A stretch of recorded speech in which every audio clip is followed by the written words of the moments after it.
Un maître zen a été interrogé. Que feriez-vous si vous saviez que vous alliez mourir demain? Il a souri et a répondu, je laverai mon bol. La plupart des gens passent toute leur vie à attendre le moment parfait pour vraiment vivre. Mais voici la vérité que personne ne vous dit, vous êtes déjà en train de mourir. Là, maintenant. Chaque respiration que vous prenez est une respiration de plus vers la dernière. Alors pourquoi attendez-vous encore? Aujourd'hui, je vais vous montrer exactement comment la sagesse zen ancienne peut transformer la façon dont vous vivez chaque instant de votre vie. Pas demain. Pas quand les choses iront mieux. Aujourd'hui. Et à la fin de cette vidéo, vous connaîtrez les pratiques exactes que les maîtres utilisent depuis des siècles pour vivre pleinement éveillé, même dans les moments les plus ordinaires. Laissez-moi vous parler du maître Takuan. En 1615, son monastère a brûlé jusqu'au sol. Tout ce qu'il possédait est disparu. Ses élèves l'ont trouvé le lendemain matin, assis dans les cendres, en train de boire du thé. Quand ils lui ont demandé comment il pouvait être aussi calme, il a dit quelque chose qui a changé leur vie à jamais. Le monastère d'hier a disparu. Le monastère de demain n'existe pas encore. Mais ce thé est parfait. Takuan avait compris quelque chose que la plupart des gens n'apprennent jamais, le passé est un souvenir, le futur est une imagination, mais cet instant est la seule chose qui soit réellement réelle. Et il n'a pas simplement survécu à cet incendie, il l'a vécu pleinement présent, pleinement vivant. Voici ce que la plupart des gens font mal, ils traitent le moment présent comme une salle d'attente. Ils se préparent toujours à un futur moment où la vie commencera enfin. Quand ils auront la promotion. Quand ils rencontreront la bonne personne. Quand ils auront assez d'argent. Mais ça, ce n'est pas vivre. C'est simplement repousser. Mais il y a quelque chose d'encore plus dangereux que d'attendre le futur. J'ai rencontré un jour un homme qui a passé 20 ans à perfectionner ses regrets. Chaque jour, il rejouait le moment où il n'a pas accepté ce travail, n'a pas dit ces mots, n'a pas fait ce choix. 20 ans. Puis un jour, son médecin lui a annoncé qu'il lui restait 6 mois à vivre. Vous savez ce qu'il m'a dit? J'aurais aimé passer moins de temps à regretter le passé et plus de temps à vivre le présent. Mais à ce moment-là, il avait déjà gaspillé la majeure partie de son présent à créer un passé encore plus lourd à regretter. C'est ce que les maîtres zen appellent la deuxième flèche. La première flèche, c'est ce qui est arrivé et vous ne pouvez pas la contrôler. La deuxième flèche, c'est vous, en train de vous tirer dessus encore et encore en revivant la situation. Et cette deuxième flèche, c'est vous qui tenez l'arc. Il existe une pratique zen qui brise ce cycle instantanément. Elle s'appelle « lâcher l'histoire ». Voici comment ça marche, chaque fois que vous vous surprenez à rejouer un événement passé, vous dites littéralement à voix haute « je lâche ». C'est tout. Pas d'analyse. Pas de rumination. Juste une reconnaissance et un relâchement. Essayez maintenant. Pensez à quelque chose que vous regrettez. Ressentez-le. Maintenant dites « je lâche ». Vous sentez la différence? Voilà le pouvoir du choix. Vous ne pouvez pas changer ce qui s'est passé, mais vous pouvez absolument arrêter de le transporter dans cet instant présent. Il existe une technique zen tellement simple qu'elle paraît presque stupide. Pourtant, elle m'a sauvé la vie plus de fois que je ne peux en compter. Je l'appelle la réinitialisation en 3 respirations, et vous pouvez la faire n'importe où, à n'importe quel moment, même si quelqu'un vous regarde. Voici comment ça marche, lorsque vous remarquez que vous êtes anxieux, distrait ou émotionnellement éteint, vous arrêtez ce que vous êtes en train de faire et vous prenez 3 respirations conscientes. Mais pas des respirations ordinaires. Ces respirations suivent un schéma précis. Première respiration, remarquez ce que vous pouvez voir maintenant. Vraiment le voir. Les couleurs, les formes, la lumière.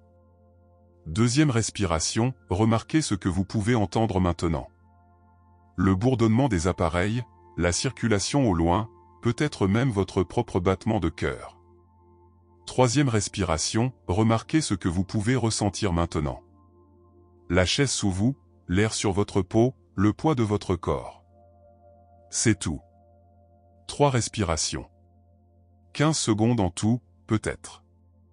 Mais pendant ces 15 secondes, vous venez de faire quelque chose de radical, vous avez retiré votre esprit du passé ou du futur pour le planter fermement dans le seul moment qui existe. Un élève zen a un jour demandé « Comment puis-je rester présent tout le temps ?» Le maître a répondu « Tu ne le fais pas. Tu reviens simplement. Encore et encore. 10 000 fois par jour si nécessaire. » Voilà la pratique. Pas la perfection. Juste revenir. Si tout cela vous parle, abonnez-vous dès maintenant. Ce que je vais partager ensuite est la pratique qui a tout changé pour moi, et je ne veux pas que vous la manquiez. En plus, un défi vous attend à la fin de cette vidéo et il pourrait transformer vos prochaines 24 heures.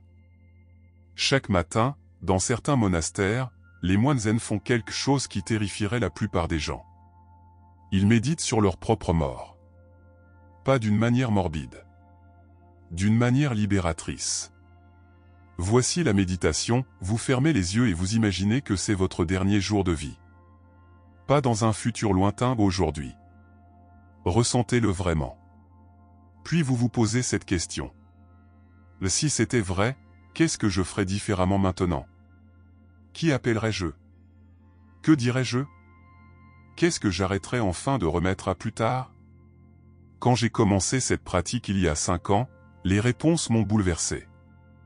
J'ai réalisé que j'étais en colère contre mon frère pour quelque chose qui n'avait aucune importance. J'évitais une conversation difficile avec mon partenaire. Je repoussais l'écriture de quelque chose qui me tenait profondément à cœur. Alors j'ai passé les appels. J'ai eu la conversation. J'ai écrit ce texte. Et quelque chose a changé. Pas parce que j'étais réellement en train de mourir, mais parce que j'ai arrêté d'agir comme si j'avais un temps illimité pour réparer les choses plus tard. Le Bouddha a dit, le problème, c'est que vous pensez avoir le temps. C'est l'illusion sous laquelle nous vivons tous. Nous traitons le temps comme s'il était infini, comme s'il y avait toujours un demain pour faire les choses importantes.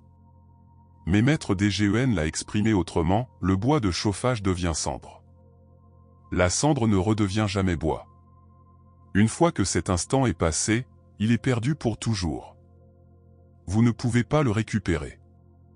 Vous ne pouvez pas le refaire. Alors la vraie question n'est pas « Que ferais-je si j'étais en train de mourir ?»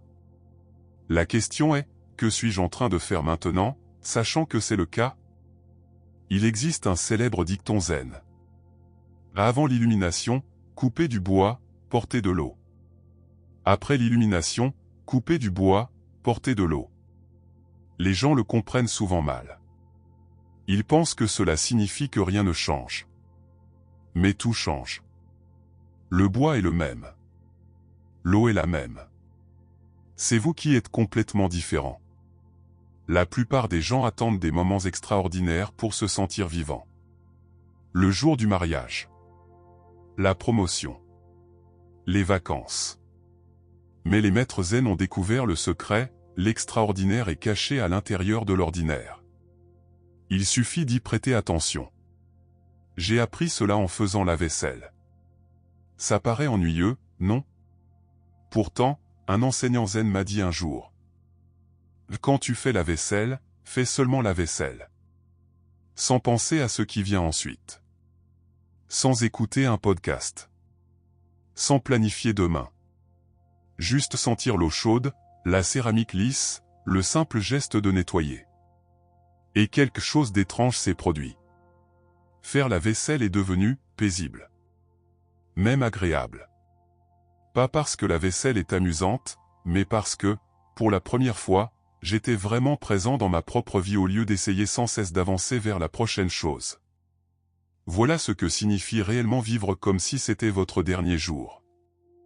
Cela ne veut pas dire quitter votre travail et partir faire le tour de l'Asie avec un sac à dos. Cela signifie être pleinement présent dans la vie que vous avez déjà. Le café que vous buvez. La conversation que vous avez. La marche jusqu'à votre voiture. Un élève a demandé à Maître Humon. Quel est le sens de l'illumination? Humon a répondu, le thé.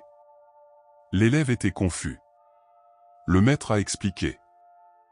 Quand tu bois du thé, bois seulement du thé. Voilà l'illumination. Tout le reste est distraction. Très bien, passons à la partie pratique. Vous voulez vivre chaque instant pleinement, mais vous n'avez pas des heures pour méditer. Je comprends. Alors voici ce que je fais, et ce que j'enseigne aux autres, la pratique matinale de 5 minutes. Chaque matin, avant de regarder votre téléphone, avant de faire quoi que ce soit d'autre, vous vous asseyez pendant 5 minutes. Juste 5. Et vous faites 3 choses. Première minute, la gratitude. Nommez 3 choses précises pour lesquelles vous êtes reconnaissant. Pas des généralités comme « ma santé ». Des choses concrètes.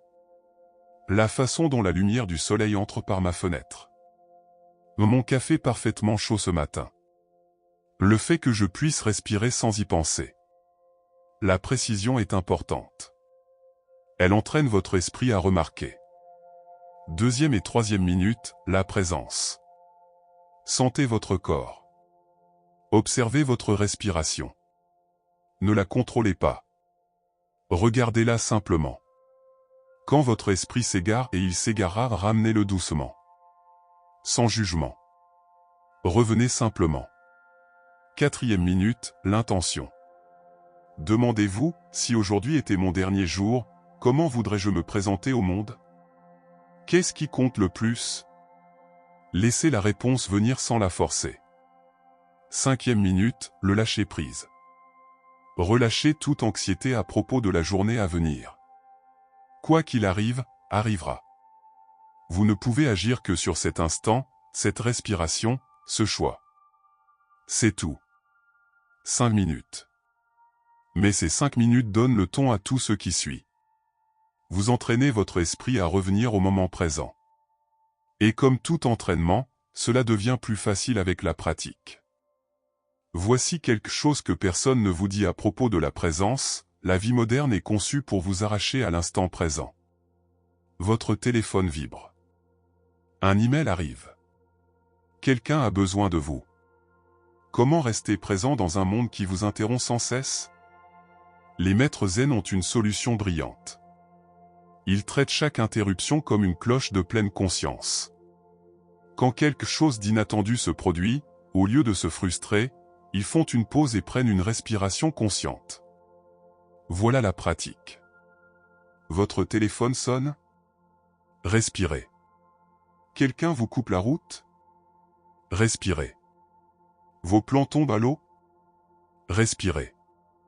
Chaque interruption devient un rappel de revenir au moment présent au lieu d'être une raison de le quitter. J'ai commencé à utiliser cette technique il y a 6 mois, et elle a éliminé environ 80% de mon stress quotidien. Car le stress n'est pas causé par les interruptions, il est causé par la résistance aux interruptions. Par l'attente que la vie suive votre plan.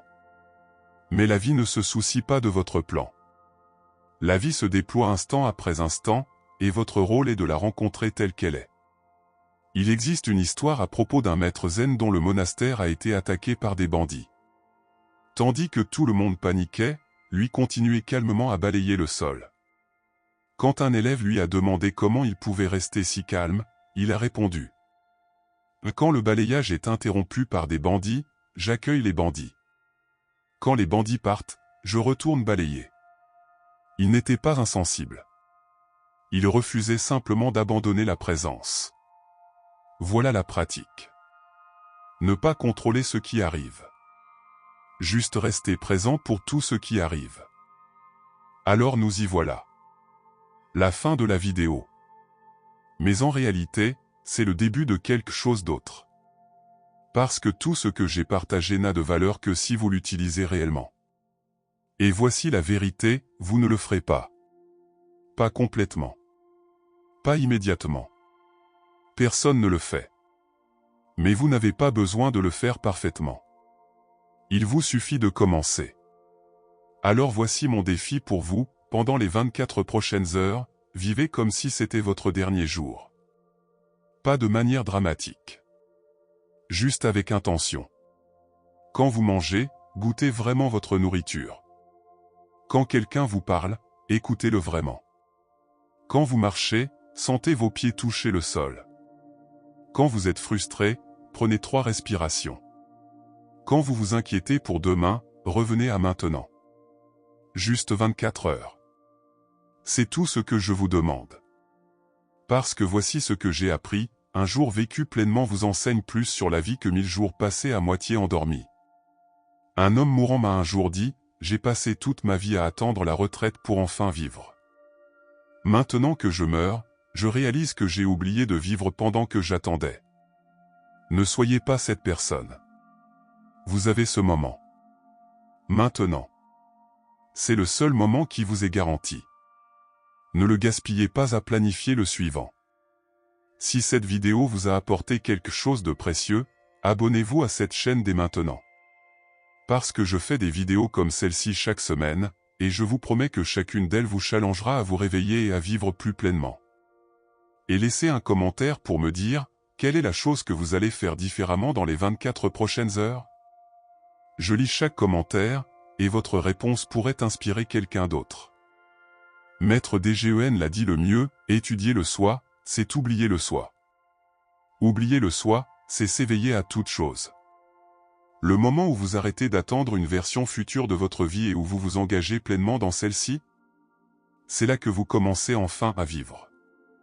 C'est votre moment. Cette respiration. Ce battement de cœur. Ne le manquez pas.